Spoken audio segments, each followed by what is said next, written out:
Colossenses, só o Espírito Santo que fale e se manifeste aqui. Êxodo capítulo 17, verso de número 8. Êxodo capítulo 17, o versículo é o de número 8. Quem encontrou, diga amém. Amém. Sucedeu que os amalequitas vieram atacar os israelitas em Refidim. Então Moisés disse a Josué: escolha homens, alguns, e lute contra os amalequitas. Amanhã tomarei posição no alto da colina, com a vara de Deus em minhas mãos. Josué foi então lutar contra os amalequitas, conforme Moisés tinha ordenado. Moisés, Arão e Hur, porém, subiram ao alto da colina. Enquanto Moisés mantinha as mãos erguidas, os israelitas venciam. Quando, porém, as abaixava, os amalequitas venciam. Quando as mãos de Moisés já estavam cansadas, eles pegaram uma pedra e a colocaram debaixo dele, para que nela se assentasse. Arão e Hur mantinham erguidas as mãos de Moisés, um de cada lado, de modo que as mãos permaneceram firmes até o pôr do sol. E Josué derrotou o exército amalequita ao fio da espada. Feche os olhos. Senhor, Tu é a palavra, o poder e a glória para todos sempre. Que o Teu Espírito fale conosco nesta noite e que saiamos daqui melhores do que quando entramos, transformados. O Senhor fala como quer, trata como quer, da maneira que o Senhor desejar. Nós somos o barro e o oleiro é o Senhor. Assim oramos, agradecidos, no nome de Jesus. Amém. Israel já tinha experimentado, na saída do Egito, algumas crises. Cabe aqui dizer algumas batalhas, entre elas a batalha da fome. Eles já tinham experimentado a batalha da sede, mas nunca tinham experimentado uma luta, um combate como esse que estava agora sendo travado ou a travar na vida de Israel. Israel vem de uma experiência sem guerra, sem habilidade. Os homens israelitas não eram soldados. Qual era a cultura e qual era a prática dos israelitas no Egito? Lembrando, eram escravos. E como escravos, o que eles faziam no Egito? Eles carregavam água como escravos, eles amassavam barro, faziam tijolos, erguiam paredes, construíam telhados, e alguns judeus um pouco mais qualificados eram pedreiros e carpinteiros. Os demais estavam numa condição de escravatura muito aterrorizante, porque nesta condição eles então não podiam e nem tinham nenhum treinamento militar, nenhuma habilidade para combater, para ir para o campo de guerra. E nessa saída do Egito, quando eles estão atravessando a caminho de Canaã, surge um povo terrível, um povo chamado de Amalequitas. Foi o pior dos inimigos que de graça odiava Israel. E eles estavam determinados a destruir Israel de qualquer maneira, de qualquer forma. Não havia motivo para eles fazerem isso. Apenas queriam fazer, porque eram opositores de Israel. No caminho para Canaã, eles atacam. E uma das formas que eles agiam era na forma de serem traiçoeiros e aterrorizantes. O que eles faziam com o exército de Israel? Eles vinham pela retaguarda, atacavam os mais fracos, os cansados, os idosos e as mães que estavam com os bebês em seus braços. Esta era a forma. E a maneira como esse exército que combatia os outros povos, eles eram conhecidos como os terrores, porque os amalequitas registra o livro de Samuel, no capítulo 30, se não me falha a memória, que eles não tinham misericórdia nem mesmo dos seus quando caiu em combate. Para eles a coisa era ostentadamente perdido para eles. Eles eram terríveis. E esse povo se levanta contra o povo de Deus. Agora pense, um exército que tem habilidade, amalequitas. Um exército que tem armas, os amalequitas. Ao passo que a nação de Israel está vivendo um momento de novidade, porque eles não são treinados para o combate. Lembrando, eles vêm de uma condição de escravos. Nunca receberam instrução como manusear uma espada, como usar uma lança, como usar um escudo. Mas no caminho para Canaã surge de fato esta crise, e esta crise chamada amalequitas. E esses homens, eles vêm dessa maneira que eu vos disse, pelas costas. Eles atacam e pegam sempre os mais fracos. Não tem jeito, Moisés vai ter que enfrentá-lo. Moisés vai ter que combatê-los. Moisés não é o homem da espada. Moisés é o homem da oração. Ele é o líder. Ele é o príncipe de Deus. Ele é o homem que Deus usa para tirar do Egito. E este homem nomeia um moço chamado Josué, que desde os primórdios acompanha Moisés, a serviço como pajem de Moisés.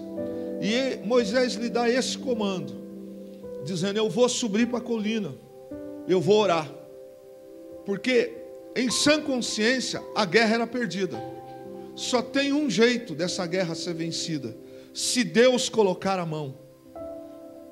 Como Moisés, embora fosse treinado no Egito, como príncipe que foi antes de derrotar e eliminar um egípcio, ele está numa outra posição. O Senhor o levanta como o principal da nação. E Moisés, que conhece a estratégia de guerra, ele sabe que não tem jeito, só se Deus colocar a mão. E como Deus estava com eles, Moisés precisava fazer aquilo que um líder tem que fazer.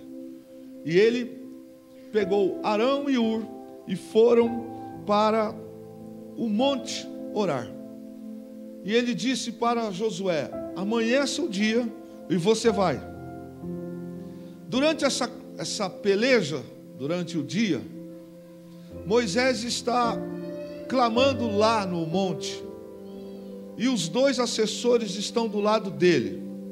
Acontece que os braços de Moisés, como de qualquer ser humano, depois de um tempo com as mãos estendidas nessa posição, 1 minuto, 2, eles começam a pesar, e Moisés não tem essa resistência. Aliás, nenhum ser humano consegue ficar exaustivamente com os dois braços nessa posição, como que clamando. E o fato é que durante o tempo em que Moisés está consciente e na condição com os braços levantados, ele consegue orar com efervescência, ele consegue clamar com consciência. Mas num determinado momento, o braço cansa, porque nós somos humanos e as nossas limitações estão em várias áreas. Nesse momento que Moisés está cansando, ele baixa a mão sem querer, e é perceptível na tropa o seguinte: enquanto o líder está com as mãos levantadas lá no monte orando, Israel ganha. Lembrando, é um povo que não tem treinamento militar, mas o poder da oração, o poder de um homem de Deus clamando lá no monte, traz resultado. No momento em que Moisés baixa a mão, os amalequitas se fortalecem. Lembrando que os amalequitas são um povo oprimido, é um povo endemoniado, que adora outro Deus, e que de graça eles já não gostam de Israel. É nesse momento que acontece algo extraordinário, que todos nós conhecemos. É quando Arão, irmão de Moisés, e Hur, eles pegam uma pedra, colocam o chão onde Moisés está, naquela região da colina. Moisés se senta, e eles praticam um dos atos de ensinamento tremendo. Eles pegam as mãos e os braços de Moisés e estendem, de maneira que, enquanto Moisés estava sentado, já que depois de um longo tempo ele já não estava aguentando mais, eles sustentam a mão de Moisés dessa maneira, para que Moisés continue orando. A batalha vai ser ganha, pode ser ganha, mas depende também de Moisés orando lá em cima. Uma grande lição tudo isso. A gente precisa de cobertura, a gente precisa de alguém que esteja intercedendo por nós também. Cada um de nós é responsável, mas perceba que o texto diz que o homem de Deus, Moisés, ele se colocou numa condição estratégica. Segundo, não foi Moisés que se levantou como homem de Deus, mas Deus levantou Moisés. Não foi Moisés que foi lá e disse: Deus, eu estou aqui. Não, foi Deus que manifestou a sarça ardendo e disse: você será usado por mim para libertar o meu povo do Egito. Há uma manifestação já clara de Deus na vida de Moisés. Até a saída do Egito, nós vemos os sinais, as 10 pragas, a história do cajado que se transforma em serpente, e tudo o livramento que Deus deu. Não há dúvidas, Moisés é o homem de Deus para aquele tempo, e ele é o homem que Deus vai usar. Acontece que no caminho de Canaã, da terra prometida, para onde nós também vamos, amém, querido? Amém. A espiritual, existem inimigos, existem obstáculos, e um homem sozinho não pode fazer muita coisa. Um marido sozinho, sem apoio da esposa, não faz muita coisa. A esposa sozinha, sem apoio do marido, quando os dois estão juntos, não vai muito longe se tiver um só se esforçando. Na igreja, a mesma coisa. No ministério de louvor, a mesma coisa. Na equipe que trabalha conosco, a mesma coisa. Ninguém faz nada sozinho. Sempre haverá necessidade de pessoas para colaborar. O fato é que Moisés é humano, e na sua humanidade ficam claros e evidentes que nós não somos onipotentes. Nós estamos em algum momento da história com a oportunidade de sermos usados por Deus. Ninguém que está aqui dentro essa noite, desse povo todo que está aqui, é inútil. Deus pode usar a sua vida. Vou mais adiante. Deus quer usar a sua vida. Talvez não seja do jeito que você queira, mas do jeito que Deus quer. E nesse momento em que eles estão lá, alguns homens de Israel estão perdendo a batalha. Quando esses dois, Arão e Hur, têm a célebre ideia, usado pelo Espírito Santo, eles apoiam o líder, eles apoiam Moisés, seguram as mãos. Daquele momento em diante, Moisés não teve mais os braços arriados, porque o apoio chegou. Naquele momento em diante, Arão e Hur ajudam. Então a batalha continuou. E Israel, que era fraco militarmente, Israel que não tinha experiência militarmente, Israel milagrosamente ganha a batalha, porque Deus peleja por eles. Passa esse tempo, a Bíblia relata que no final da tarde, ao terminar aquele combate, Moisés então, no pôr do sol, dá-se por terminado, porque os amalequitas, quem não morreu, fugiu. E a vitória veio em nome do Senhor sobre aquela nação. E nós encontramos aqui no texto sagrado algumas coisas especiais para todos nós. A primeira delas é que nós encontramos aqui dois personagens interessantíssimos.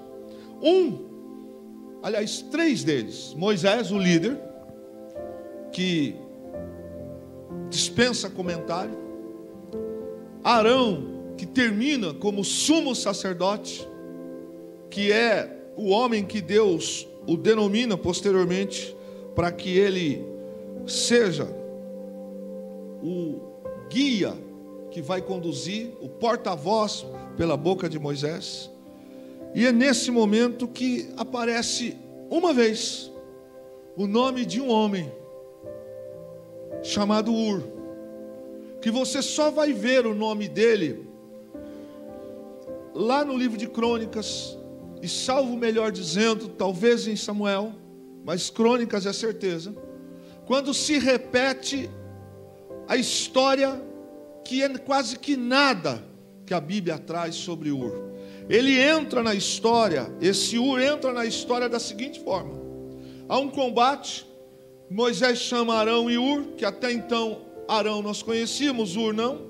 Ele ajuda Moisés lá em cima, ele trabalha com Moisés, termina a batalha, Ur desce e até um outro momento, lá em Êxodo 24, do versículo 12 ao 14, abra sua Bíblia comigo, Êxodo 24, do verso 12 ao 14, que diz assim: quando o Senhor chama Moisés para o monte, para dar as tábuas da lei, versículo 12, versículo 14, então disse o Senhor a Moisés: sobe a mim ao monte e fica lá, dar-te-ei tábuas de pedra e a lei, e os mandamentos que eu escrevi para os ensinares. Levantou-se Moisés com Josué, seu servidor, e subindo Moisés ao monte de Deus, disse aos anciões: esperai-vos aqui, até que voltemos vós outros. Eis que Arão e Ur ficam convosco, quem tiver alguma questão se chegará a ele.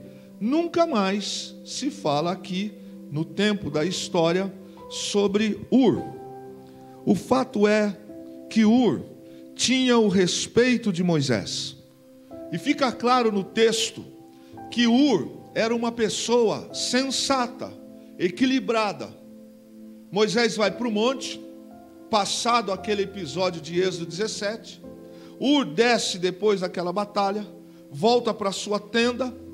Muito provavelmente Ur não teve nenhum agradecimento, porque ele apenas segurou o braço de Moisés, ele tomou essa atitude, ficou lá. E muito provavelmente as pessoas não fizeram festa para Ur. Ninguém escreveu um livro em memória de Ur.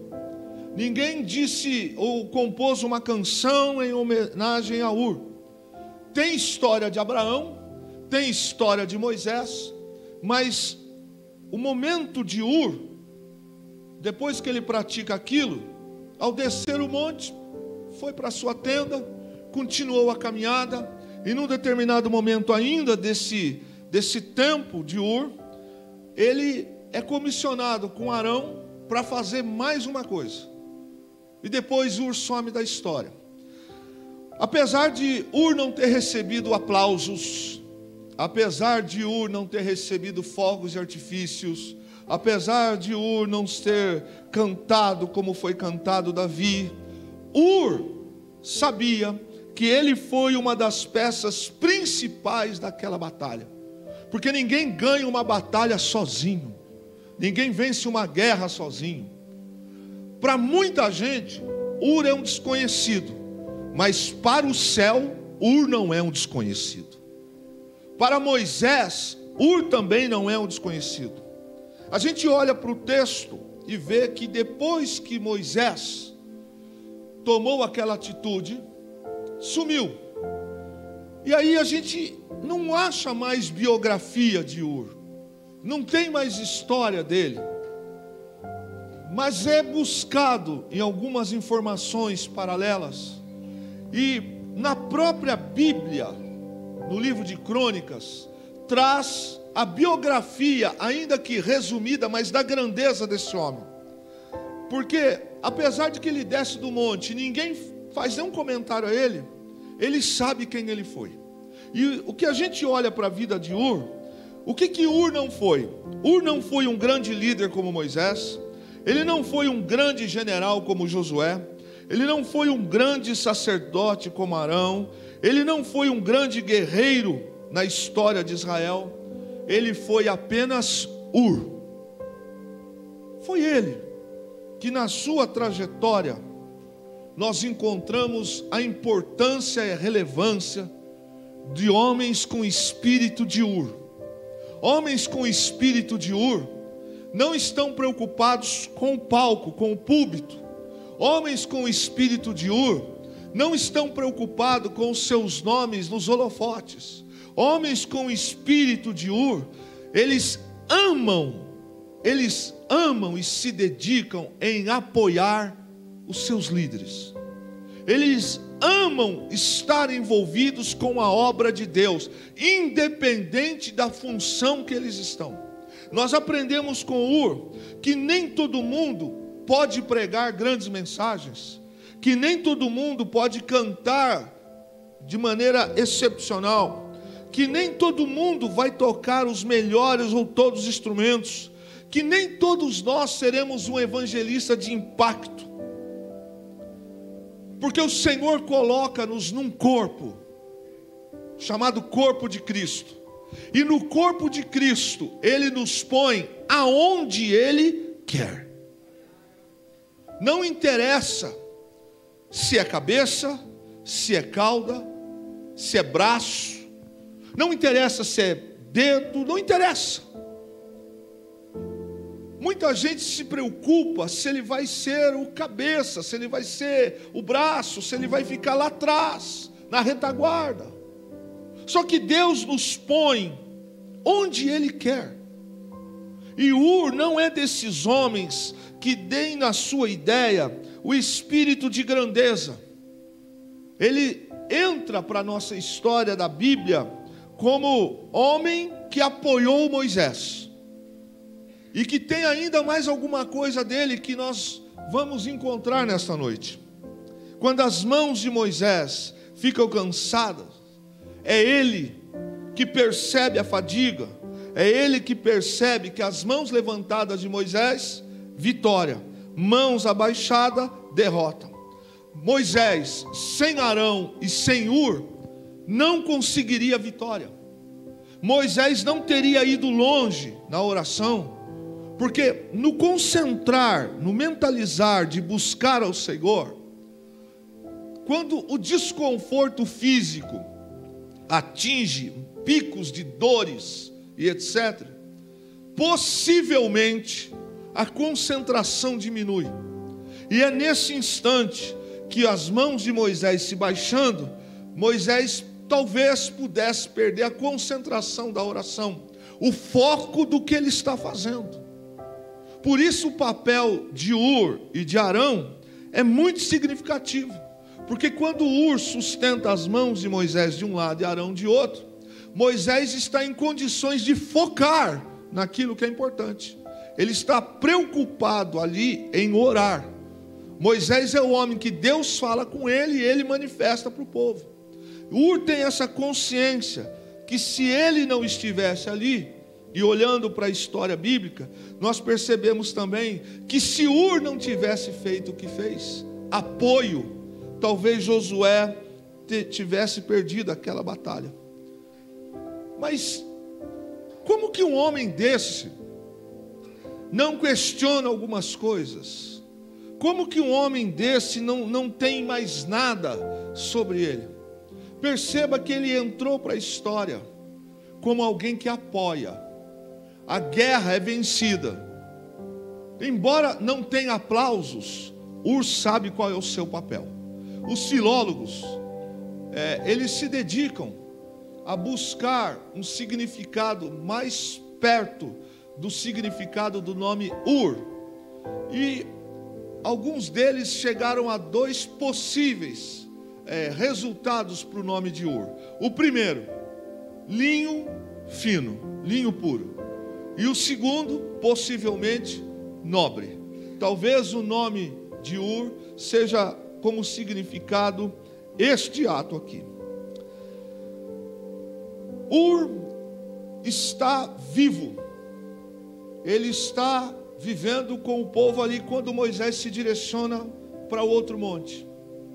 Capítulo 24. É isso que narra o texto. Só que no capítulo 32... o povo passa-se mais de 40 dias, aproximadamente, E o povo fica impaciente, porque Moisés não desce do monte. Quem que está tomando conta do povo? Arão e Hur, que lemos do capítulo 24.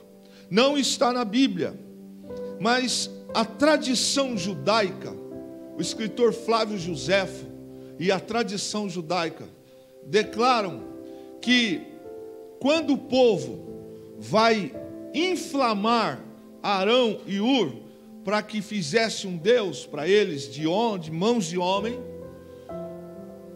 Hur é leal a Moisés.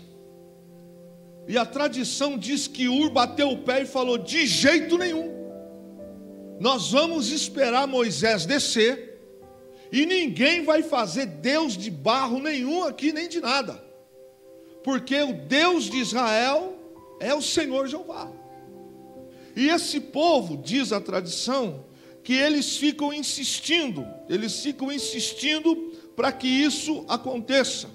E Hur bate o pé, não vai fazer. Vamos continuar até o momento em que Moisés voltar. Mas aquela multidão de pessoas que estavam ali vinha acostumado de uma cultura de ver deuses nas terras alheias e também no Egito. Então diz o escritor Flávio Joséfo, e também a tradição judaica, que Hur, por ele bater o pé e por ele ser leal a Moisés e leal a Deus, os homens covardemente de Israel atacam e matam Hur. E Hur, então, estendido naquela condição, quando Arão percebe a situação de que Hur foi morto porque ele se levantou contra aquela ideia absurda de idolatria, Arão cede. E como os deuses Baal, e também no Egito, e de alguns outros, eram simbolizados por um touro, Abraão, vendo Hur, que foi morto, ele consente no pecado da idolatria, contra aquela situação, mas não vai pela linha do homicídio, para que ele também não morra. O fato é claro que dentro desse contexto, Arão, ele não foi como Hur. A lealdade de Hur, o espírito de Hur é notável, porque ele bate o pé e não aceita a idolatria. Ele não aceita a deslealdade. E por ele ser leal a Deus, e por ele ser leal a Moisés, diz então a tradição que os homens de Israel se levantam e agridem e o matam. Mas ele morre convicto da sua fé. Hur, ninguém conhece muito bem quem ele é. Mas homens com o espírito de Hur estão sempre segurando os braços daqueles que estão lá na frente. Homens com espírito de Hur não buscam para a sua vida estrelato, mas eles têm como qualificação lealdade a Deus e lealdade aos seus líderes. Homens com espírito de Hur, eles não estão preocupados se eles estarão no palco ou se eles estarão na recepção. Homens com espírito de Hur nem sempre serão aqueles homens grandes conferencistas que vão aparecer nas redes sociais, que vão aparecer nos canais de televisão. Só que esses homens com espírito de Hur, eles são tão importantes quanto. Por quê? Porque o que eles enxergam é visão de reino. O que eles enxergam é que eles estão ali para ser homens de apoio. E a gente olha para o comportamento de Hur e a gente não encontra nenhum tipo de referência a Hur como general, como profeta, ou mesmo como cantor, como salmista. Ele foi apenas Hur. E sendo Hur, ele simplesmente se comporta como alguém que tem como prioridade servir. Não interessa quem. Hur, ele tem sobre si a responsabilidade de que fazer as coisas para Deus, naquilo que Deus lhe deu competência, naquilo que Deus lhe coloca como atribuição, ele faz bem feito. A geração de Ur é uma geração que trabalha com alegria para Deus. É uma geração que trabalha com paixão. É uma geração que trabalha com energia. E é difícil explicar isso para quem não tem o espírito de Ur. Porque quem não tem o espírito de Ur está muito preocupado se a foto dele vai aparecer no banner dos conferencistas. Mas a gente percebe que Ur não era assim. E que Moisés não teria vencido aquela batalha se a atitude de Ur não tivesse sido praticada. Josué não teria ganho a guerra se Ur não tivesse apoiado. Então a atitude de pessoas com o espírito de Ur forma o corpo. E nem todos no corpo têm a mesma função, mas dentro do corpo eles têm a sua relevância, têm o seu significado. Pessoas com o espírito de Ur não trabalham para receber os aplausos humanos. Pessoas com o espírito de Ur, elas fazem as coisas que fazem para glorificar o nome de Deus. Não interessa a posição. A geração de Ur trabalha dia e noite no anonimato. Pessoas com o espírito de Ur não estão preocupadas se no rodapé, no final de uma edição ou de alguma coisa, eles vão ser mencionados. Sabe por quê? Porque o que eles têm sobre a visão na questão do reino é muito maior do que o momento.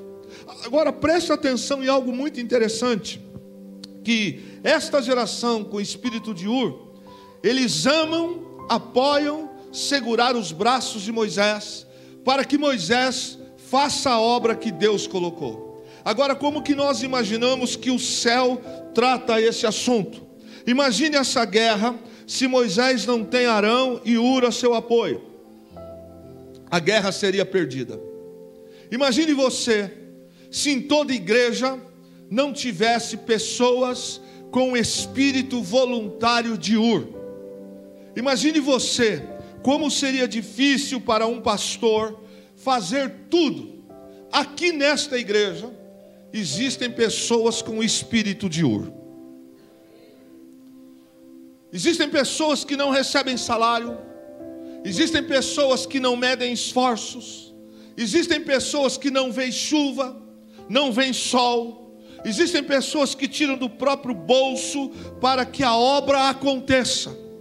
E muitas dessas pessoas, ou todas elas, não aparecem nos posts que são colocados. Não aparecem também elogiadas, talvez, pelo presidente de uma convenção, ou até mesmo por mim. Mas elas estão aí, em todas as igrejas. Deus sempre levanta pessoas com o espírito de Ur. Mas há uma recompensa para aqueles que se permitem ser usados com o espírito de Ur. Geração de Ur, eles fazem o que fazem com o único objetivo. Não é quem está lá na ponta, é quem eles representam. Pessoas com espírito de Ur não se dão ao apreço de falar pelas costas. Pessoas com espírito de Ur são pessoas de honra. Pessoas com espírito de Ur são pessoas submissas. Pessoas com espírito de Ur são pessoas confiáveis. Pessoas com espírito de Ur têm uma lealdade a ponto de entregar a sua vida por aquilo que eles creem. Se eles têm um pacto, se eles têm um chamado, se eles têm uma convicção de que Deus está com eles, mesmo que os homens não vejam o que eles fazem, as pessoas com o espírito de Ur, elas são observadas pelo céu. Pessoas com o espírito de Ur, elas têm a convicção de que elas são instrumentos para que a obra aconteça. Então, pensando, por exemplo, em Moisés, ele é o líder maior, ele é aquele que levanta as mãos e ora. Por que Deus não levantou Ur como libertador? Porque Deus põe cada um no lugar que Ele quer pôr. porque Deus conhece a nossa vida. Jeremias diz assim para Deus: Senhor, eu tenho os lábios impuros, Senhor, eu não sou perfeito. O Senhor Deus diz assim para Jeremias: antes que tu existisse no ventre da tua mãe, tu és meu, eu te levantei por profeta. Deus coloca cada um de nós para fazer as coisas do reino segundo a sua vontade, e não interessa se um é diretor e se outro é da recepção, não interessa se um toca aqui em cima, se outro está no estacionamento, porque o que seria de nós aqui no culto, se não fossem os nossos irmãos que estão lá fora cuidando dos carros? O que seria do pastor e de vocês aqui, se não fosse a equipe da mídia que está cuidando para que o culto aconteça? Talvez muitos de vocês não saibam nem o nome dos membros da equipe da mídia. Talvez muitos de vocês não saibam que durante a pandemia esses homens da mídia, eles estiveram se revezando. Talvez vocês não saibam que eles têm que chegar 1h e pouco mais cedo, e eles têm por obrigação de estar orando 15 minutos antes de exercer as suas funções. Talvez a gente não saiba e nem apareça no nome ou o nome desses homens que cuidam da transmissão. Talvez a gente não saiba quantos deles têm as suas lutas pessoais, as suas lutas em casa, as suas lutas financeiras, lutas com os filhos, problemas, contas para pagar. Mas quando nós chegamos aqui, quando eu chego para a igreja, está tudo pronto para funcionar. Esses homens são homens com espírito de Ur. Nós chegamos na igreja, alguém limpou a igreja. Pessoas que não são de pregar, não são de pegar o microfone e cantar, mas quando você vai ao banheiro da igreja, nem sempre é uma mulher que limpa, às vezes são homens que limpam, e que o nome deles não aparece aqui. E sabe por que eles fazem? Porque sobre eles está o espírito de Ur, porque sobre eles há um discernimento. Eu não trabalho com lealdade apenas para o líder da casa, eu trabalho também para Deus, e se eu trabalho para Deus, eu sirvo também com lealdade. A gente olha para a Bíblia e vê que mesmo que os homens não vejam, pessoas com espírito de Ur são pessoas que têm desprendimento para servir, e elas não estão preocupadas se elas vão cantar domingo à noite, se elas vão fazer parte de um grupo talvez chamado de elite, ou se elas vão estar na lateral, se elas vão estar no corredor.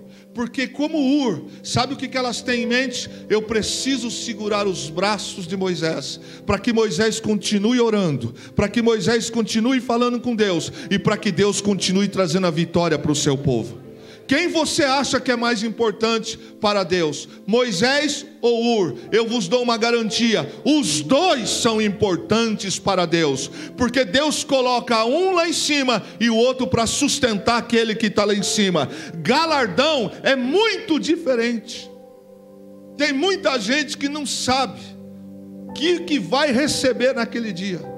Porque para mim estar em pé como pastor dessa casa hoje, eu tenho certeza absoluta que uma boa parte, ou que seja talvez o mínimo, mas eu estou em pé por causa de pessoas com espírito de Ur, que de manhã quando levantam, Senhor, abençoa o meu pastor, Senhor, guarda a minha pastora. Pessoas que talvez nunca vai vir aqui ou outro lugar e vão escrever um livro, mas elas são pessoas que Deus as conhece. Jesus, ele tinha pessoas na sua vida que lhe serviam como pessoas com espírito de Ur. Abra a sua Bíblia comigo, o Evangelho de Lucas, capítulo de número 8.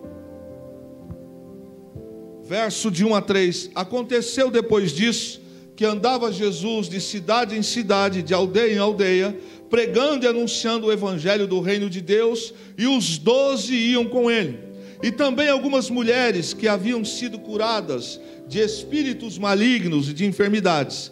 Maria, chamada Madalena, da qual saíram 7 demônios, e Joana, mulher de Cusa, procurador de Herodes, Susana e muitas outras, as quais lhe prestavam assistência com os seus bens. O que o texto está nos dizendo aqui? Que Jesus, enquanto homem, ele tinha pessoas que serviam a ele com o mesmo espírito de Ur, porque na condição humana, Jesus também precisava de apoio. Abra sua Bíblia em Marcos capítulo 15, e nós vamos ler o seguinte texto no verso 40 e 41, que diz exatamente assim: estavam ali algumas mulheres observando de longe, entre elas Maria Madalena, Maria mãe de Tiago, menor de José e Salomé, as quais, quando Jesus estava na Galileia, o acompanhavam e serviam, e além dessas muitas outras que haviam subido com ele para Jerusalém. O que o texto está nos dizendo? Que Jesus fazia obra junto com os 12, mas Jesus, nas suas andanças, precisava de cuidados básicos como qualquer outro. Alguém tinha que lavar as roupas de Jesus. E o texto está dizendo que quando Jesus andava pela região da Galileia ou de Jerusalém ou outro, sempre tinham pessoas que sustentavam as mãos de Jesus, ou seja, davam o suporte. Jesus não parou de fazer a obra. E perceba que quando um não quer, Deus levanta 10, 15 para ajudar. Perceba que quando alguns fazem corpo mole, Deus levanta mulheres para apoiar. A gente olha para Jesus e imagina que Jesus, como humano, precisava trocar de roupa. Quem é que lavava as roupas de Jesus? O texto diz que algumas dessas mulheres, como Joana, que era esposa de um oficial que trabalhava na casa e no palácio de Herodes, ela dava um suporte com os seus bens para Jesus. Nós encontramos Priscila, esposa de Áquila, que abençoava Paulo. Nós encontramos tantas pessoas, Febe como sendo uma das pessoas que apoiou Paulo, também com a sua vida, com as suas finanças. Deus sempre levanta pessoas com espírito de Ur. A gente olha para o texto e é interessante. Quem vocês acham que cozinhavam para Jesus? O texto está respondendo. O texto está dizendo que essas mulheres acompanhavam Jesus, e algumas delas desembolsavam do seu próprio bolso, das suas finanças, e entre aspas, não é que bancavam Jesus, elas abençoavam Jesus. Enquanto Jesus está pregando, enquanto Jesus está fazendo a obra, sabe o que essas pessoas fazem? Elas seguram o braço de Jesus. Lembra da referência? Moisés está lá no monte, a batalha começa a ter derrota, porque Moisés está com os braços cansados. Tem hora que a gente cansa, tem hora que a gente fica sem forças, mas eu louvo a Deus, porque ainda hoje o Senhor tem soprado sobre nós o espírito de Ur sobre alguns. Tem horas em que a gente pensa que vai perder, tem hora que a gente pensa que não vai aguentar. São nessas horas que o Espírito Santo está dizendo para você: ocupe o seu lugar de Ur. Não passe a bola para outro, você é o Ur. Deus sempre levanta Ur. Por mais que a gente não acredite, que a luta esteja pesada, Deus sempre levanta Ur. Tomara que essa noite o Espírito Santo esteja falando sobre você, com você, e te comissionando para algo muito maior. Todo pastor, ele só consegue êxito não espiritualizando, por causa da equipe. Enquanto eu estou cuidando de algumas coisas, tem gente que está nos bastidores. Eu chego aqui em dia de ceia, eu só digo assim: Fernando, eu quero a mesa assim, assim, assado. E quando eu chego aqui, a mesa está pronta. Eu digo para o diácono: olha, preciso ir buscar os cálices lá em tal lugar, você vai? Eu vou. Existem pessoas que a gente não precisa pedir nada, de vez em quando elas chegam e dizem assim: isso aqui é para o senhor. quando a gente pensa que vai fraquejar, quando você pensa que os braços não vão mais resistir, Deus está soprando sobre esta casa um espírito de ouro. Aí a gente olha para o texto e fala: mas pastor, qual é a glória? A glória é o galardão. A glória é fazer parte do corpo de Cristo. Não era apenas Jesus que era amparado pelas mulheres. As mulheres também supriam as necessidades de roupa, de alimento de Jesus e dos 12. A gente olha para o texto e eu convido você, volta um pouquinho com a sua Bíblia para Marcos capítulo 11, um texto maravilhoso, maravilhoso, do verso 1 ao verso 11. Quando se aproximaram de Jerusalém, de Betfagé e Betânia, junto ao Monte das Oliveiras, enviou Jesus 2 dos seus discípulos e disse: ide à aldeia que está diante de vós, logo ao entrar achareis preso um jumentinho, o qual ninguém montou, desprendei-o e trazei-o. Se alguém vos perguntar por que fazeis isso, respondei: o Senhor Jesus precisa dele e logo o mandará de volta para aqui. Então foram e acharam o jumentinho preso junto ao portão do lado de fora, na rua, e o desprenderam. Alguns dos que estavam reclamaram: que fazeis soltando o jumentinho? Eles, porém, responderam conforme as instruções de Jesus. Então o deixaram ir. Levaram o jumentinho, sobre o qual puseram as suas vestes. Jesus o montou. E muitos estendiam as suas vestes no caminho, e outros ramos que haviam cortados dos campos. Tanto os que iam diante dele como os que vinham depois clamavam: Hosana, bendito o que vem em nome do Senhor, bendito o reino que vem, o reino de Davi nosso Pai, Hosana nas alturas. E quando entrou em Jerusalém no templo, tendo observado tudo como já tarde, saiu para Betânia com os 12. Sabe o que eu olho nesse texto? E a gente lê 200 vezes e às vezes não pega algumas coisas que só o Espírito pode revelar. Olhe para o texto que tanto Lucas, Marcos, Mateus trazem algumas coisas, mas aqui em Marcos e Mateus tem um detalhe especial. Pega essa pérola que Deus está lançando sobre esta casa. Aquele jumentinho foi a ferramenta que serviu para Jesus ser honrado e entrar em Jerusalém. Ninguém havia montado naquele jumentinho ainda. E foi levado a mãe daquele jumentinho, e o jumentinho ela foi puxando, porque ninguém tinha montado, e ela conduziria então o filho. Mas a palavra de Jesus foi a seguinte: vocês vão até lá, digam para eles que eu pedi e que eu devolverei. Tudo que a gente faz por Jesus tem volta. Aleluia. Jesus não é ladrão, Jesus não é egocêntrico, Jesus não é injusto. Permita que o seu ato seja talvez como aquela família que emprestou o jumentinho. Jesus diz assim para os discípulos: diga para me emprestarem, mas eu vou logo devolver. Eu não sei você, mas o Jesus da Bíblia que eu conheço não é egocêntrico. Jesus, ele não é injusto a tal forma que aquela família, lembra-se da arca que ficou na casa de Abinadab? A arca produziu o quê? Produziu mudanças. Aquela família que emprestou o jumento para Jesus, não só recebeu o jumento de volta, mas a história registra, e eu creio que tudo aquilo que a gente se dá a fazer com o espírito de Ur, tem volta, e tem volta com bênção de Deus para a nossa vida. Uma pena que algumas pessoas retêm, seguram, porque o que Deus tem para te dar é muito mais do que um jumentinho. O que Deus tem para te dar é mais do que um nome escrito num papel.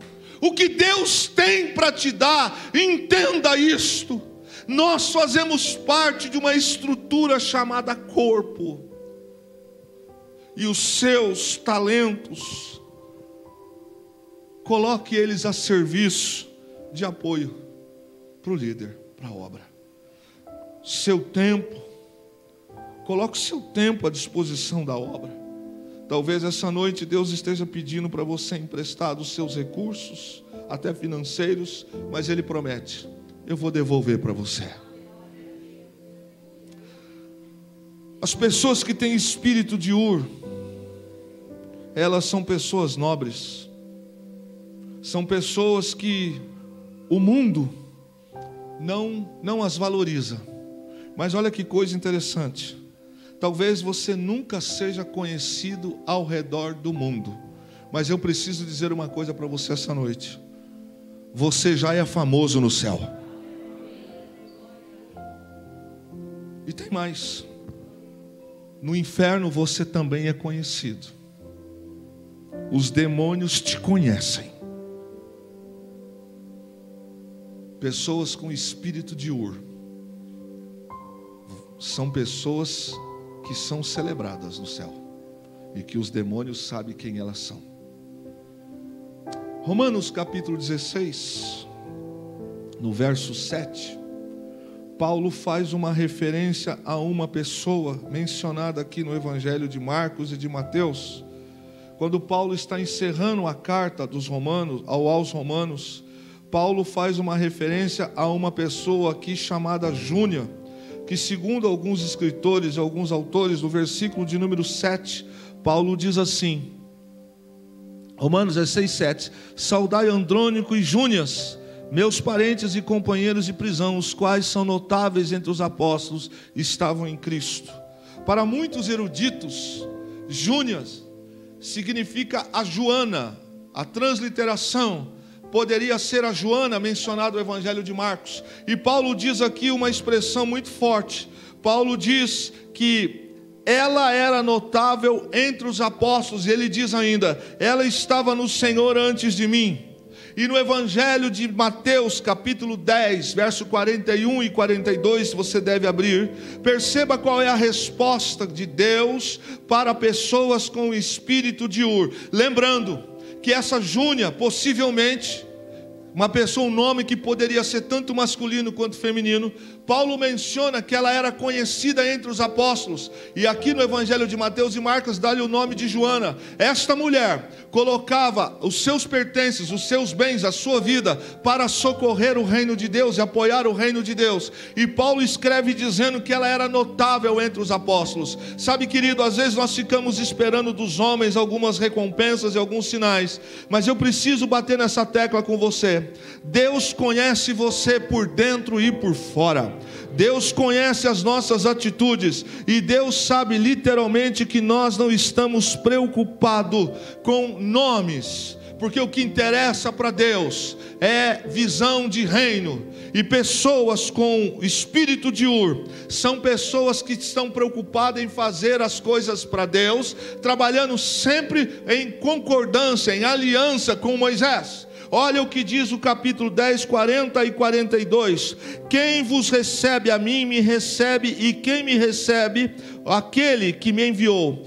Quem recebe um profeta, no caráter de profeta, receberá o seu galardão de profeta. Quem recebe um justo, ao caráter de justo, receberá o galardão de justo. E quem der de beber, ainda que seja um copo de água fria, a um desses pequeninos, por ser este meu discípulo, em verdade vos digo que de modo algum perderá o seu galardão. Ninguém perde nada por segurar as mãos de Moisés. Não interessa qual é a posição. Ur morre, ele é assassinado. Mas olha o que Deus faz com Ur. A Bíblia diz que Deus não se esqueceu de Ur, porque Deus levantou o neto de Ur, Bezaleel, e Deus colocou o Espírito sobre Bezaleel, e foi ele quem Deus capacitou para construir o tabernáculo e também a arca da aliança. Um dos descendentes de Ur, além de Bezaleel, também é Salomão, aquele que construiu o templo. Veja que o homem morre, mas a sua obra continua testificando no céu. A Bíblia também diz que homens como Ur são notados, não aplaudidos, mas o céu os conhece. Pessoas com o espírito de Ur são aquelas pessoas da oração, são aquelas pessoas que limpam as cadeiras, que limpam a igreja, que ajudam no departamento de mídia, de filmagem, que ajudam na equipe de recepção, da cozinha, no serviço administrativo. Pessoas como Ur são sempre observadas, e Deus sempre traz. Ur não sabia, mas o seu neto, Bezalel, observava o seu caráter nas coisas de Deus. Ur, ele é assassinado, mas Deus não se esquece das obras de Ur. Abra a sua Bíblia em 1 Crônicas, capítulo de número 2. 1 Crônicas, capítulo de número 2, versos 50 e 51, que diz exatamente assim. 1 Crônicas 50 e 51. Estes foram os filhos de Caleb, os filhos de Ur, primogênito de Efrata. Foram Sobal, pai de Kiriat Jearim, Salma, pai de Belemitas, e Arede, pai de Bet-Gader. Os filhos de Sobal, pai de Kiriat Jearim, foram Aroé e Azi-Omenote. Sabe o que esse texto está dizendo para nós? Está dizendo que Ur morre, mas quem funda das 5 cidades principais de Israel são os descendentes de Ur. Eu quero terminar essa palavra com você e dizer que Ur foi pai de Boaz, que casou com Ruth.